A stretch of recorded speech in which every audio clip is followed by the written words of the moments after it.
भारतीय इतिहास के एक ऐसे राजा थे कि वो इतना ज़्यादा खूंखार हो चुके थे कि वो हर किसी का सर धड़ से अलग कर देते थे।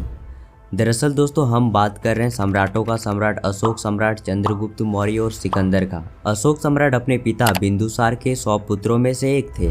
उनकी माता का नाम शुभांगी के रूप में बताया गया है। सम्राट अशोक भारतीय इतिहास के एक ऐसे महान शासक थे जिसकी तुलना विश्व में किसी से नहीं की जा सकती है।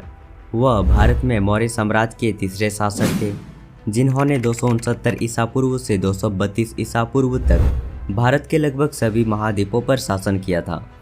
सम्राट अशोक को उनकी अद्भुत साहस, पराक्रम, निडरता के वजह से भी जाना जाता है। सम्राट अशोक एक ऐसे शासक थे जिन्होंने अपने शासन काल में अपनी कुशल कूटनीतिता का इस्तेमाल करके मौर्य साम्राज्य का विस्तार किया था। इतिहास में अगर हम देखें तो उनके जैसे निडर सम्राट ना कभी हुआ ना शायद कभी होगा। उनके रहते हुए मौर्य साम्राज्य पर कभी भी कोई विपत्ति नहीं आई थी।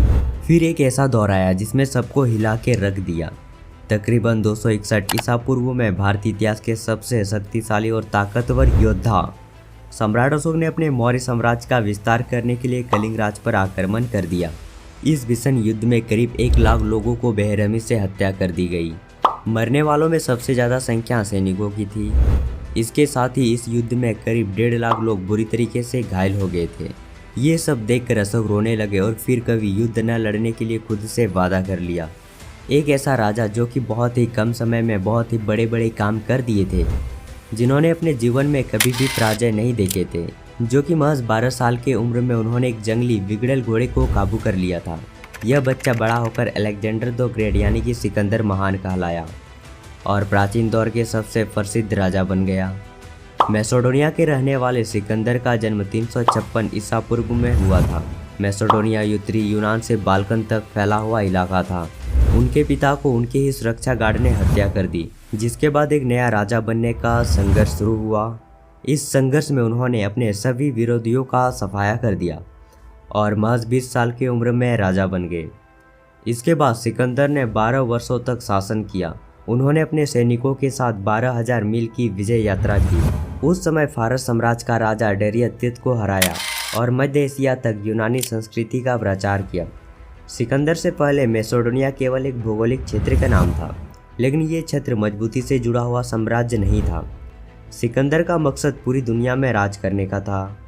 दुनिया के कई इतिहासकार सिकंदर को विश्व विजेता के नाम से भी बुलाते हैं। सिकंदर के विशाल फौज के सामने कई राजाओं ने घुटने टेक दिए थे। चाणक्य जब तक्षशिला में टीचर थे तब अलेक्जेंडर भारत में हमला करने की तैयारी में था। तब तक्षशिला का राजा वो गंधरा दोनों ने अलेक्जेंडर के सामने घुटने टेक दिया था। चाणक्य ने देश के अलग अलग राजाओं से मदद मांगी। पंजाब का राजा प्रवस्वर ने अलेक्जेंडर को युद्ध के लिए ललकारा, परंतु पंजाब का राजा को हार का सामना करना पड़ा। जिसके बाद चाणक्य ने धनानंद नंदा साम्राज्य के शासक से मदद मांगी, लेकिन उन्होंने भी बिल्कुल साफ साफ मना कर दिया। साथ ही चाणक्य का खूब मजाक भी उड़ाया गया। इस घटना के बाद चाणक्य ने तय किया कि वे एक नया साम्राज्य खड़ा करेंगे जो कि उसके अनुसार नीति से चले, जिसके लिए उन्होंने चंद्रगुप्त मौर्य को चुना। चंद्रगुप्त मौर्य ने अलेक्जेंडर को चाणक्य नीति के अनुसार चलकर ही हराया था। इसके बाद चंद्रगुप्त मौर्य एक ताकतवर शासक के रूप में सामने आ गए थे। मौर्य साम्राज्य का स्थापना करने वाले चंद्रगुप्त मौर्य ने युद्ध में मेडसन को राजा सिकंदर को हराया था।